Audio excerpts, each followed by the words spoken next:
Mauro Zeta trae información de una historia que se repite, o por lo menos de una situación que se repite. Un hecho, un detenido, y ese detenido rápidamente, por una u otra razón, recupera la libertad o tiene algún tipo de beneficio. Sí, en este caso puntual nos vamos a remitir a una historia que arrancamos contando en marzo. ¿Se acuerdan del caso de una nena que estuvo esclavizada 9 años en poder de sus padres adoptivos? Sí. Que contamos la historia de cómo fue rescatada por la policía, por el fiscal Necol. Sí. Exactamente, el fiscal Necol.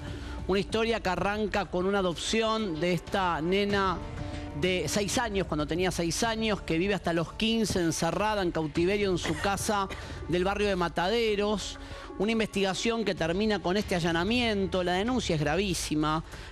Revelaron en su momento los investigadores que le daban de comer las sobras del perro de la casa, que estaba en la jaula del mono. Una historia rara, con denuncias, insisto, muy graves acerca de cuál era la condición de esta nena esclavizada. En su momento, por decisión judicial, quedó detenida la madre adoptiva y el padre adoptivo. Estamos hablando de Adriana Barros y de Daniel Gómez, a quienes veíamos recién en una fotografía, bajo cargos muy graves como reducción a la servidumbre, privación ilegal de la libertad. Una historia de la que estuvimos hablando muchísimo tiempo, que arrancó cuando le entregan en guarda a esta menor, a esta pareja en 2001, por decisión de un juzgado de Quilmes, porque la madre biológica no podía mantener a la menor. La nena estuvo al principio durante 4 años en relación con su madre biológica, pero en 2005 se perdió el contacto. Y lo que dice la investigación del fiscal Necol es que durante estos años que estuvo viviendo con sus padres adoptivos, 2005 a 2014, la nena vivió situaciones de cautiverio extremas, alojada en un garage de 5 metros por 3, con paredes húmedas, descascaradas, una especie de sótano, lugar de cautiverio, sin luz, con escombros y compartiendo parte de su vivienda, de su hábitat, con un mono y con un perro. Se habló que le daban de comer levadura de cerveza, una cosa espantosa. Ahora, en su momento fueron presos los padres adoptivos, que tuvieron la defensa pública, quiero destacarlo, de hijos biológicos, que dijeron que era todo mentira, que era una fábula de la menor.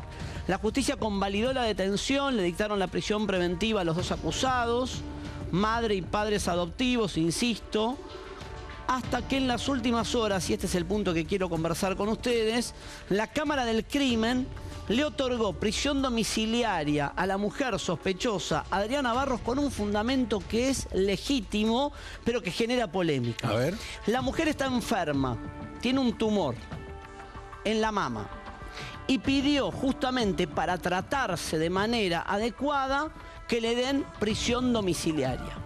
La Cámara del Crimen entendió que ameritaba este beneficio derecho de prisión domiciliaria y escribieron los jueces, los doctores Ricardo Pinto y María Laura Garrigós de Rébori, por qué era merecedora de este derecho de la prisión domiciliaria la mujer que está enferma, por más, insisto, que haya cometido delitos gravísimos.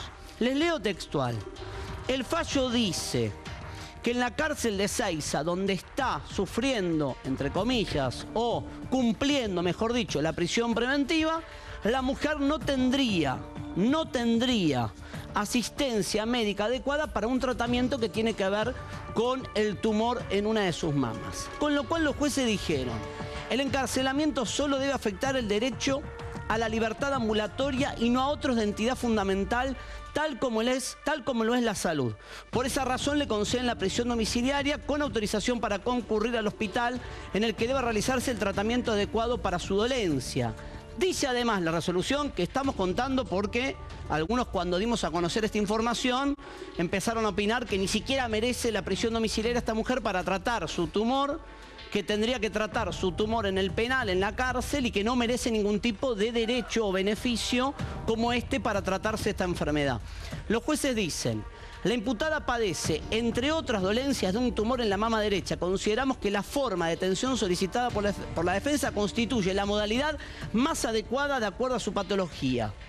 Y le dieron entonces esta alternativa para que con prisión domiciliaria pueda salir al hospital y atenderse del tumor, con el argumento de que en el penal donde está no podría atenderse. Pregunto, no lo sé, pregunto, Si el fundamento es que esté afuera para poder acceder a un hospital donde trata el tumor, ¿no cabe la posibilidad de que siga adentro del penal y que vaya a atenderse al hospital? ¿Cuánto estuvo presa al final? Porque esto es muy reciente. Marzo. Calculemos juntos, empezó en marzo, si no me falla la mente. Mayo, junio, julio, agosto, 5 meses. Sí, no mucho más, tengo que mirar el archivo, pero si lo tenés por ahí me lo podés decir. Y ella pero no estaba mucho más. previamente enferma, eso se lo detectan ahora. Es lo que no sé, pero digo, más allá de esto, más allá de si estaba enferma antes o no, es que la jueza entiende, o los jueces de la sala, de la Cámara del Crimen, entienden que necesita la prisión domiciliaria para poder acceder a un hospital para el tratamiento del tumor. Entonces, va a recibir, ya de hecho recibió este beneficio y esto despertó la polémica. Claro. ¿Merece, no merece? ¿Se acuerdan muchos casos que contamos parecidos? Donde, por ejemplo, Daniel Bellini, que está condenado por matar a Morena Pearson en la zona de Aedo. La bailarina. Claro, la bailarina, el ex dueño de Pinar de Rocha, ¿se acuerdan que también discutió un beneficio para tratar, creo que era el Parkinson? Sí, Parkinson. Entonces digo, la gran pregunta, esto amerita un debate. ¿Los penales están en condiciones de tener asistencia para determinadas enfermedades? Y los jueces acá te dicen, no la pueden tratar, necesita salir, obviamente, para atenderse en un hospital. Está frente a una enfermedad grave, hay que decirlo, y también hay que decir que no fue juzgada todavía. No, digamos, está está detenida procesada. por un delito que se le acusa por ahora. Está procesada por haber esclavizado y encerrado en un garage con un perro y un mono. Aberrante. ¿Sí? Y darle de comer solamente de forma esporádica, dice la imputación, a su hija adoptiva, levadura de cerveza, pan, agua, una nena que tenía, de acuerdo con el dictamen de los médicos, una vez que la rescatan, un retraso madurativo, que la familia biológica dice que ya venía de antes por el trato que le dio la madre que la abandonó y la puso en un sistema de guarda, la madre biológica de la menor. Sí. Ahora, la pregunta es esta, ¿merece o no merece? Los jueces dicen, no importa si merece o no merece. Los jueces dicen, necesita, y el penal no le puede dar un tratamiento acorde para el tumor de mama que presenta. Esto obviamente genera posiciones encontradas. Desde lo legítimo, lo legal, uno dice, bueno, a ver, legalmente yo lo que pido es todo preso que no pueda ser tratado con este tipo de fallos, todo preso que no pueda ser tratado intramuros porque los penales no están capacitados para atender determinadas dolencias, merecen el mismo tipo de beneficio. De tratamiento. No, de beneficio, claro. Sí, claro, de de tratamiento procesal me refiero. Entonces, beneficio. porque esto es lo que yo siempre planteo, que sean, no conozco la sala, es una sala que me parece que se integró para este voto, habrá que ver cómo fallan en casos similares. Estamos hablando de un tumor de mama que, de acuerdo con el dictamen, necesita de la salida de esta mujer de un arresto domiciliario para poder ir a un hospital determinado a tratarse. Habrá quien se pregunta también, y la nena cuando estaba en la jaula con el mono. Claro, visto así. Claro.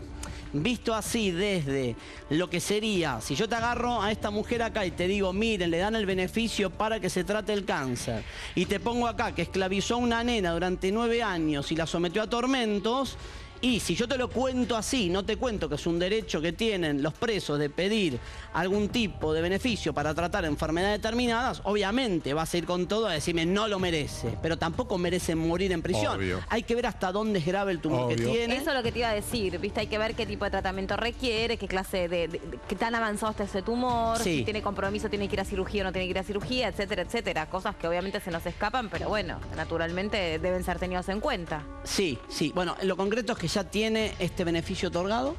Lo concreto es que la sala le dio esta alternativa con la prisión domiciliaria. Lo explican bien los jueces, ¿eh? El motivo, dice, el encierro es un instituto carcelario. En el caso no solo podría ser un obstáculo para una pronta atención de su dolencia, sino que también podría influir de manera negativa sobre su ánimo, lo cual podría empeorar aún más su estado de salud. Para los magistrados, la interna debería continuar siendo asistida en un nosocomio especializado que cuente con la capacidad técnica y operativa para asegurar una adecuada asistencia. Claro, como dice Guille, si yo te traigo el archivo, creo que tenemos las imágenes, y mostramos los testimonios que dicen que esta mujer con su marido prácticamente sometiera a una esclavitud inhumana, irracional, y casi dejaron morir de hambre a su propia hija, vos decís, no merece. No merece ningún beneficio, claro. Pero la cárcel no se lo da. La atención, por lo menos es lo que dicen los jueces, la cárcel no tiene un sistema para atenderla de forma concreta ante esta dolencia.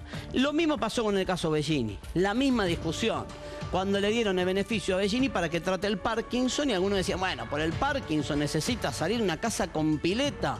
Y había una explicación técnica que era necesita una pileta para el tratamiento adecuado que no se lo pueden dar en el penal. No iguales pero parecidos, vamos a estar hablando un poco más tarde de algunas resoluciones judiciales que terminaron en crímenes. Insisto, no iguales pero parecidos. Algunas decisiones judiciales que se ajustan a derecho, o al menos eso cree el juez, porque ahora va a ser sometido a juicio político, que terminaron con homicidios o hechos graves. Sí, hechos que se ajustan a derecho y que no siempre para el resto de los mortales nos parecen hechos justos.